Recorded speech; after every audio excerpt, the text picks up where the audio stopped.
안녕하세요. 신정환입니다. 가정은 생명의 출발점이자 사회를 이루는 기초단위입니다. 어쩌면 개인의 내적인 평화에서 가장 중요한 부분을 차지하는 게 가정 안에서의 평화가 아닐까 싶습니다. 가정이 건강하지 못하면 우리 사회가 병들고, 또 가정의 평화가 없으면 사회의 평화도 없고 행복도 없고 미래도 없을 겁니다. 그래서 오늘 평화톡에서는 이렇게 중요한 가정의 평화를 주제로 한번 얘기를 나눠보겠습니다.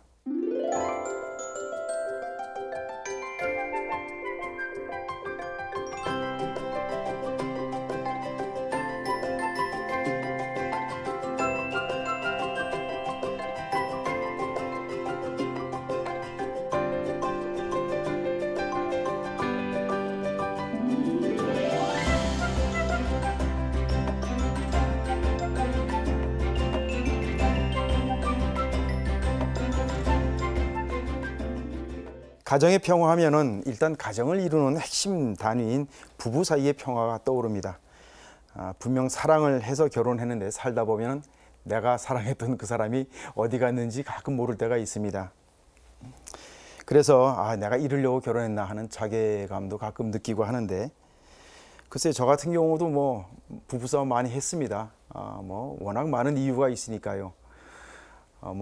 용돈을 많이 쓴다, 생활에 계획이 없다, 가정교육에 신경을 안 쓴다, 수많은 이유가 있었습니다. 이 분야에 우리 박은미 교수님은 이 분야를 전공하신 사회학 박사세요, 그죠? 근데 우리 박은미 교수님도 부부싸움 하세요? 지금 제가 29년 차거든요. 근데 네. 이 정도 되면 모든 부부들이 그냥 제일 절친처럼 싸우지 네. 않고 지내는 것 같은데, 저희도 결혼 초반에는 많이 싸웠던 것 같아요. 네. 저는 좀 이렇게 미리 계획 세우고 조금 이렇게 교과서 같은 사람이고, 저희 남편은 굉장히 여유 있고 융통성 있고 친구 좋아하고 술 좋아하고 하는 사람이라. 똑같은 사람이군요. 네. 그러다 보니까 이제 결혼 초에 맞춰 사느라고 많이 다퉜던 것 같아요. 적응하느라고. 근데 요새는 이제 평화로우시고. 네네, 요즘 잘 지내고 있어요. 그럼 평화롭다는 게 이게 긍정적인 겁니까? 부정적인 겁니까? 예전에는 그러니까 부부에서 이제 친구가 됐다는. 네네네, 서로 아니면 좀 가족이 됐다는 건가요? 많이 감싸주려고 좀 네. 봐주려고 서로 노력하는 것 같아요. 네. 네. 우리 이남옥 교수님은 정통 부부관계 전문가세요? 네, 교수님은 어떠세요? 저도 이제 비슷한 그 연차 28년 차 결혼 생활인데요. 초기엔 저도 많이 낯설고 남편의 어떤 저와 다른 점들이 굉장히 큰 스트레스로 느껴졌던 것 같아요. 저희는 막 격렬하게 싸우고 그런 스타일의 그 사람들은 아닌데, 그냥 삐져 있는 기간이 아주 긴. 사실 그게 더 괴롭습니다.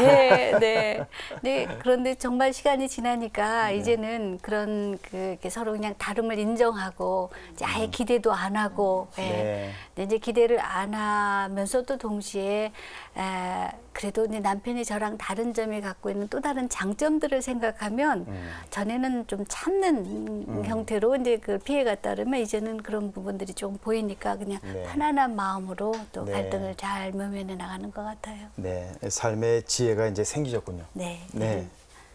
신부님께는 질문 안 드릴게요. 우리 가정의 평화를 막는 부부 사이에 이 갈등의 원인이 이렇게 많은데요.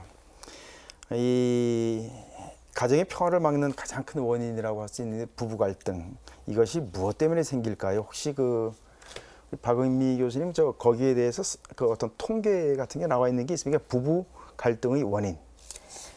갈등의 원인에 대한 통계는 아마 각 부부마다 갈등 요소들 다 있을 거라서 부부 수만큼 있지 않나 그런 생각이 드는데요. 그렇죠. 실제로 갈등으로 약간 이제 부부관계를 끝내게 되는 이혼 사유들을 보면 언제나 성격 차이, 경제적인 문제, 외도나 폭행 이런 다양한 사유들이 있지만 가장 1순위로 얘기되는 게 성격 차이잖아요.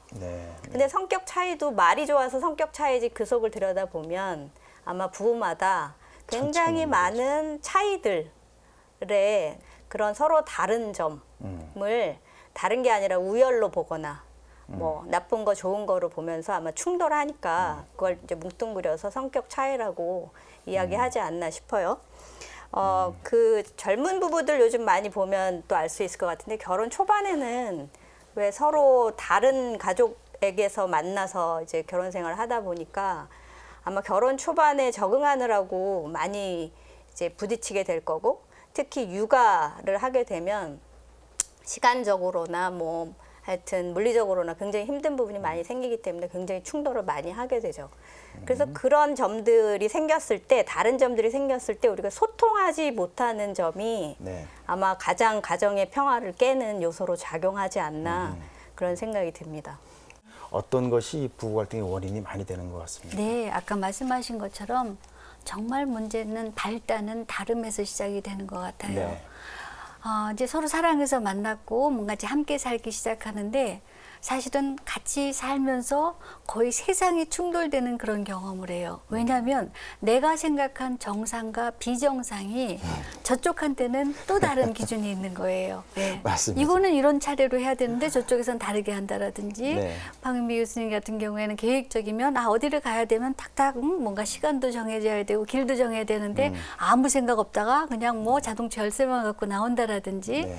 또 이제 많은 갈등들이 친근감과 거리감의 차이예요. 한쪽은 굉장히 같이 하고 싶고 다정하고 싶고 표현하고 싶고 표현을 받고 싶고 그런데 다른 한쪽에서는 사실은 그 욕구보다는 서로 독립하고 싶고 서로 독립이라는 게 오히려 그쪽에서는 더 존중의 의미인 거고. 네. 예, 그래서 어느 부인은 정말 남편이랑 함께 데이트도 하고 싶고 이야기 나누고 싶은데 이 남편은 정말 혼자 있는 시간이 너무 중요하기 때문에 그런 시간에 그런 요구를 들으면 아내한테 막 끌려가는 듯한 느낌. 그 이제 남편의 표현에 의하면 개가 목줄에 끌려서 가는 듯한 느낌이다 하면 아내는 막상 산책을 나갔더라도 얼마나 슬프겠어요. 그런 소리를 들으면서. 예.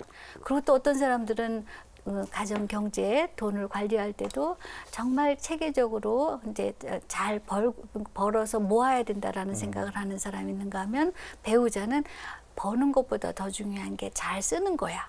이런 이제 가치관의 대립이 있기도 하고 굉장히 이제 그런 다름에서 많이 그 갈등이 만들어지죠. 네.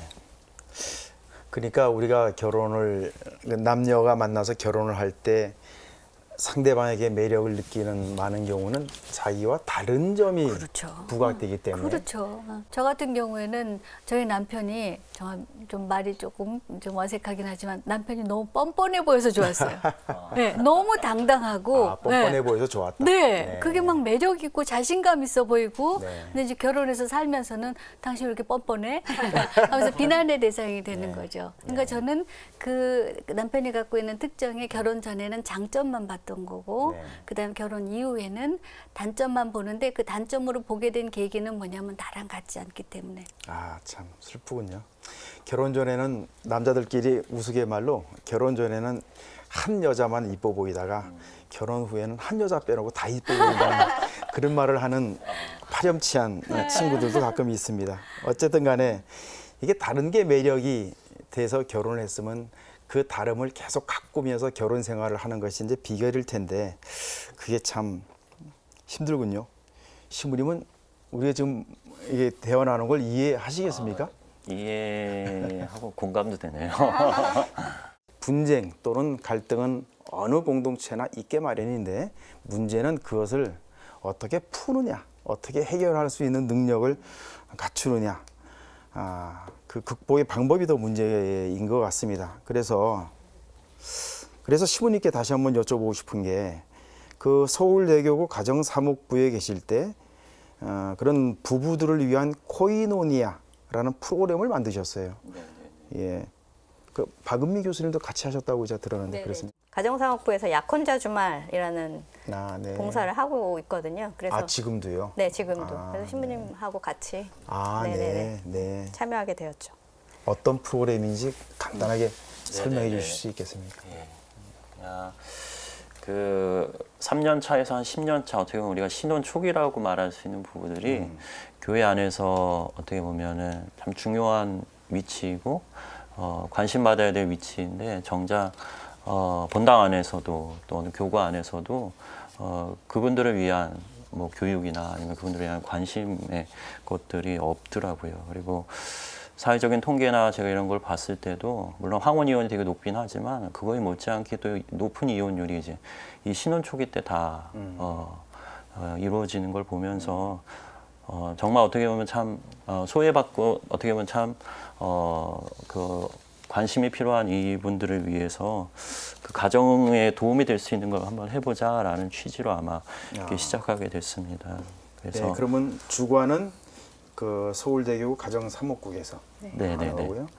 그 프로그램에 이제 참가한 부부들 이제 쭉 보셨을 거 아니에요. 네네네. 그러면서 어떤 그 갈등 해소 과정 또는 어떤 과정을 통해서 그 프로그램 중에서 야 이런 프로그램을 넣으니까 이게 참 부부간의 갈등이 눈 녹듯이 사라지는 아주 좋은 효과를 봤다라든지 그런 좀 말씀해 주실 사례가 좀 있습니까? 저희가 주말을 이렇게 진행하면서 그런 갈등이나 어떤 어려움을 겪는 게 참 많지만 주말을 하면서 저희가 저희 프로그램 안에서 이 부부들을 이렇게 참 어떤 하느님의 은총을 체험하는 건 이 부부들의 그 겉은 되게 어떻게 보면은 갈등이나 이런 걸로 아파하고 어떻게 보면 되게 이렇게 차가워져 있지만 그 깊이 들어가는 것을 이렇게 보면 내가 내 배우자에게 사랑받고 싶고 사랑하고 싶다라는 그 진심이 이렇게 묻어 있는 거를 이렇게 발견합니다. 근데 이제 그게 육아나 사회생활이나 여러 가지로 막 이게 가리워지고 지쳐서 이게 이제 어떻게 보면 이제 드러나지가 않게 되는 거죠. 그러니까 주말을 하면서 저희가 하는 거는 어쩌면 서로의 정말 그 진심, 내가 그 사랑에 대한 진심들을 서로 확인하고 그리고 어떻게 그분들에게 저희가 성경 그 창세기의 말씀을 주제로 다루거든요. 하나님께서 아담에게 이제 하와를 짝으로 맺어줄 때 하시는 말씀이 알맞은 협력자를 마련해 주겠다라는 말씀을 해주세요. 그래서 우리 부부가 내가 그냥 좋아서 그냥 사람으로 선택한 배우자가 아니라 하느님이 나에게 가장 부족한 분을 채워줄 수 있는 알맞은 협력자로서 주신 선물이 지금 내 배우자다라는 것을 한번 다시 일깨우게 합니다. 그런 선물 같은 존재로서 바라보니까 옛날 어떤 이게 마음에 안 들고 저게 불만이고 이랬던 것들의 시야에서 조금은 감사한 존재 또 있어서 든든하고 의지하는 존재로서 이렇게 좀 시야가 바뀌게 되는 거죠. 그리고 저희가 또 중점을 두는 건 아무래도 이 젊은 부부다 보니까 조금 더 이제 구체적으로 실천 계획들에 조금 더 초점을 맞춰요. 그냥 어떤 뭐 이론이나 가치관에 대한 얘기뿐만이 아니라 저희가 이제 이 주말을 마무리하면서 부부가 이제 부부만의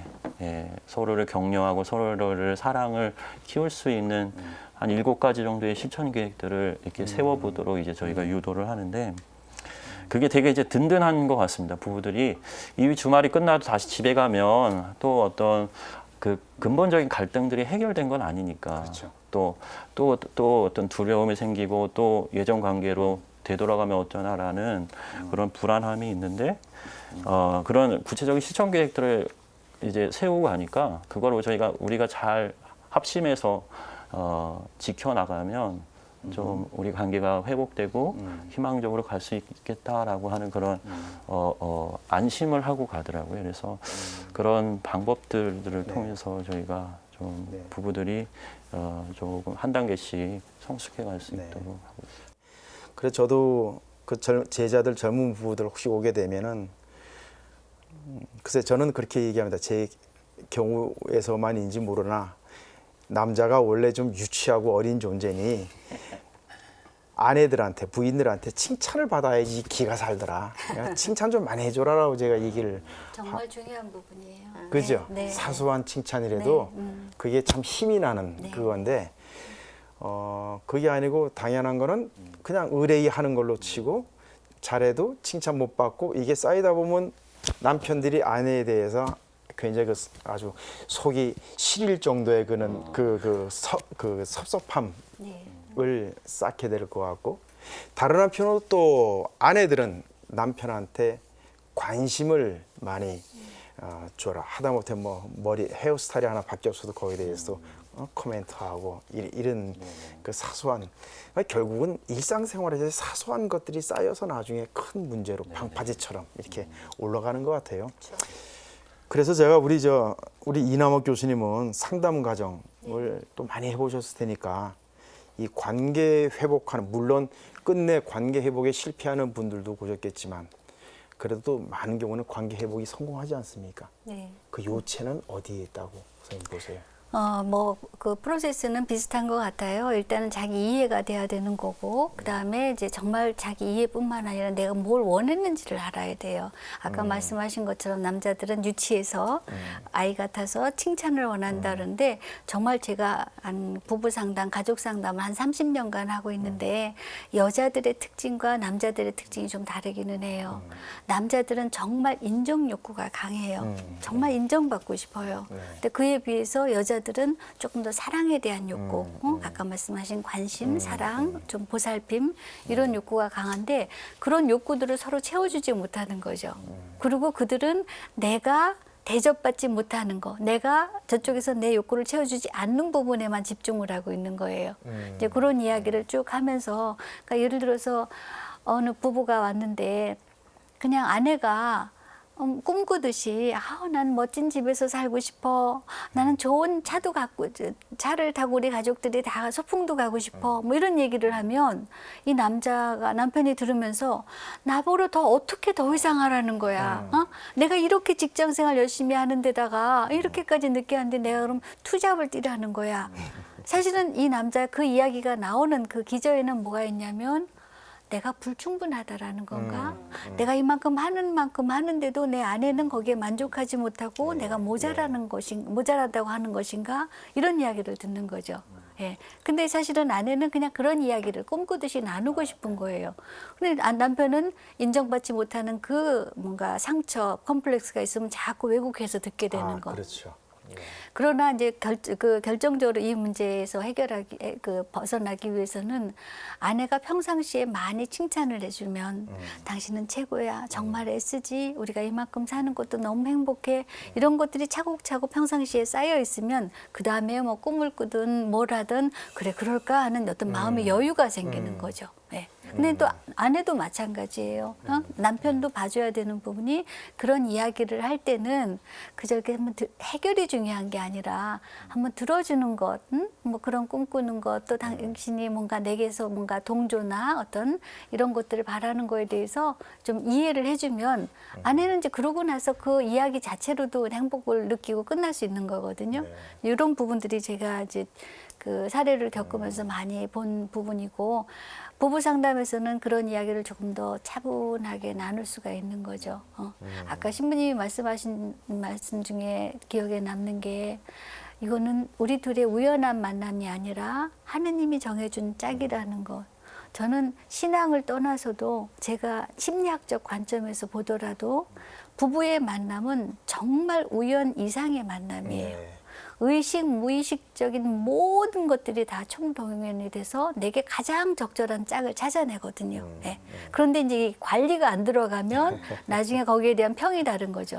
네. 내가 사람을 잘못 만난 것 같아. 근데 사람을 잘못 만난 게 아니라 관리가 잘 안 되는 관리가 안 거죠. 되는 거군요.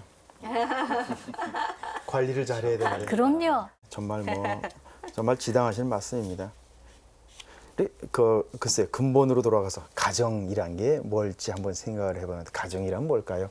뭐 흔히 하는 말로 종족 번식의 그 기능을 위해서, 또는 어떤 건전한 시민 교육을 위해서, 또는 사회 어떤 안전망, 뭐 이 가정의 안전망이 사회 안전망의 기초가 되니까요. 그러나 이제 그런 그 세속적인 이유 말고 우리 시부님께 관련이 있는 것으로 어떤 교회의 어떤 신앙의 전수의 장으로서, 다시 말하자면 가정의 성화, 가정 사도직의 의미에서 이 또 가정이 굉장히 중요한 거 아니겠습니까?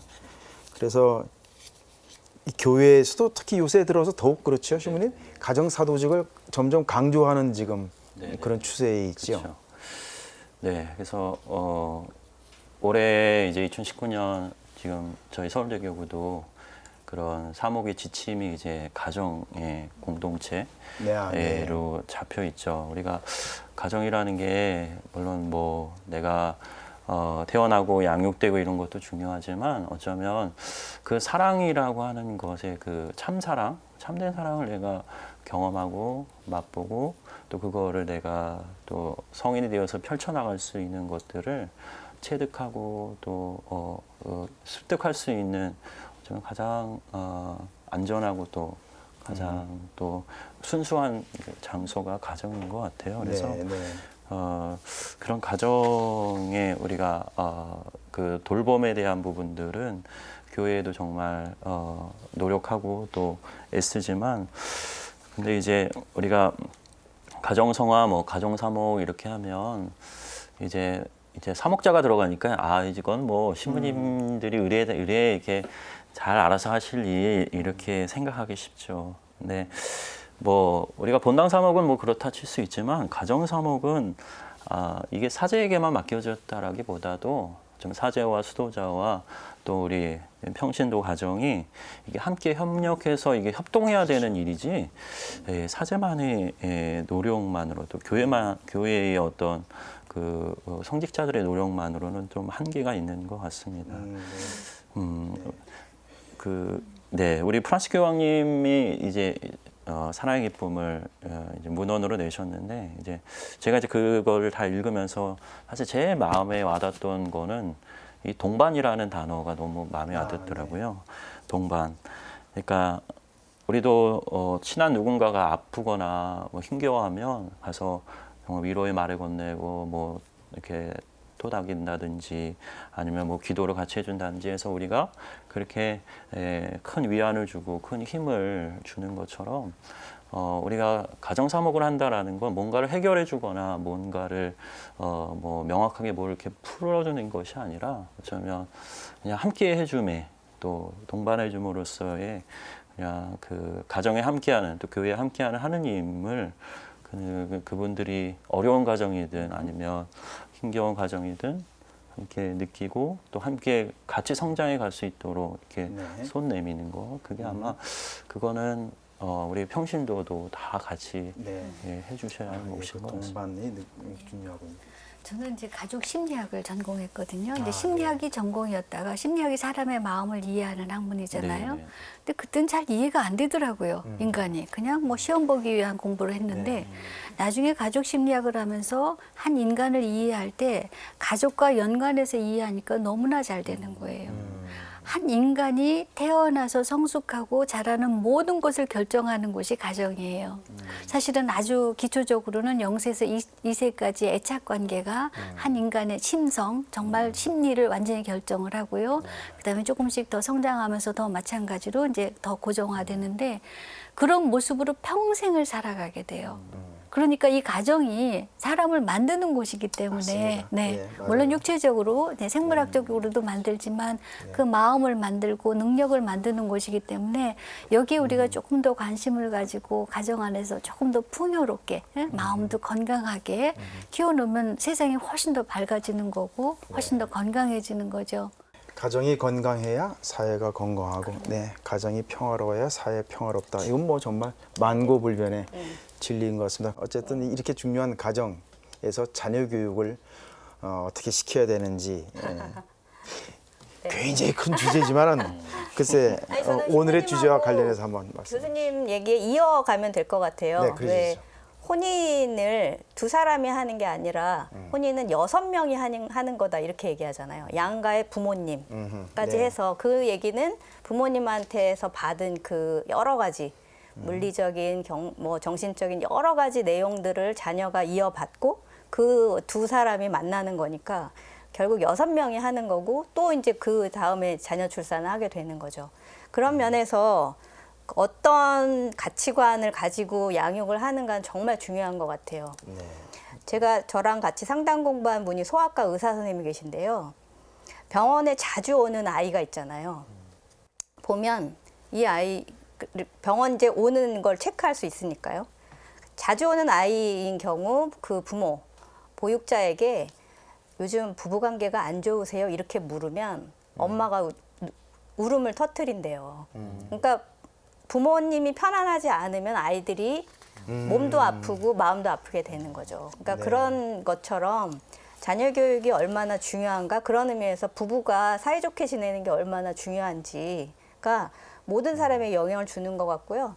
저에게 이제 청소년 상담 오는 경우 저는 청소년 상담은 거의 한 회나 두 회에 끝내요. 그리고 바로 부모님 상담을 해요. 아, 네. 아이가 상담을 하게 됐다는 경우는 부모님이 뭔가 소통하지 못하거나 뭔가 지금 심리적으로 불안한 상태에 있다라는 걸 아이들이 받는 거거든요. 네, 네. 그래서 저는 그런 의미에서는 자녀 교육은, 그리고 부부가 사이좋게 지내는 것은 부부만이 아니라 교회, 사회가 모두 다 나서서 네. 같이 협력적으로 좋은 관계 맺기, 거의 운동을 해야 된다 이렇게 생각을 합니다. 좋은 관계 맺기. 맺기 운동. 누구와 누구의 좋은 관계? 부부죠. 일단 아, 부부. 부부 간의 좋은 관계. 그러면 사실 그러면 부부와 자녀 간에는 저절로 맺어지는 그렇죠, 거죠. 그렇죠. 이제 부부가 평화롭게 살아가기 위한 현실적인 방법들. 네. 이제 이거를 한번 좀 말해보고 싶어요. 그러니까 지금까지는 그 어떤 양상, 어떤 원인에 대해서 말을 나눴다면 이제는 그런 어떤 해법을 좀 한번 말해보고 싶은데, 시부님, 교회 안에서도 이런 관계에 대해 어떤 평화를, 가정 평화를 위한 네. 해법을 위해서 이 프로그램들이 많죠. 물론 아까 그 코이노니아도 있었지만은. 네네네. 두 분 교수님들 얘기 들으면서 이렇게 모아지는 게 결국 가정의 어떤 중심축은 결국 부부구나. 그리고 부부의 관계가 결국은 가정의 전반적인 분위기와 관계를 형성한다라는 거 아마 저도 너무 동감하는데, 그래서 교회에서 하는 많은 프로그램들도 어떤 면에서는 그 중심축인 이제 부부에게 많이 초점들이 다 맞춰져 있습니다. 그래서 에미를 아마 많은 분들이 잘 알고 계시고 네. 또 접하셨을 거예요. 그래서 이 에미가 어쩌면 교회 안에서는 부부 프로그램에 어쩌면 이렇게 어머니 같은 그런 그 시초가 되었죠. 그래서 어쩌면 이제 이후에 소개할 많은 프로그램들은 그 특성들에 맞게 에미를 새롭게 재구성한 프로그램들이기도 합니다. 아, 네. 그래서 아마 이제 꼭 말씀드리고 싶은 건 이제 약혼자 주말이 있고요. 네. 약혼자라는 말에서 아시겠지만 이제 혼인을 이제 앞두고 있는, 혼인을 이제 날짜를 잡아서 약속한 이 연인들이 이제 그냥 연인의 관계가 아닌 이제 정말 현실적인 부부의 관계로서 이제 우리가 어떤 부부가 될지, 또 그다음에 우리 실질적인 그런 여러 가지의 부부로서의 겪게 되는 뭐 문제나 어려움이나 아니면 여러 가지 자녀든 수많은 주제들에 대해서 함께 대화하고 준비하는 그런 프로그램입니다.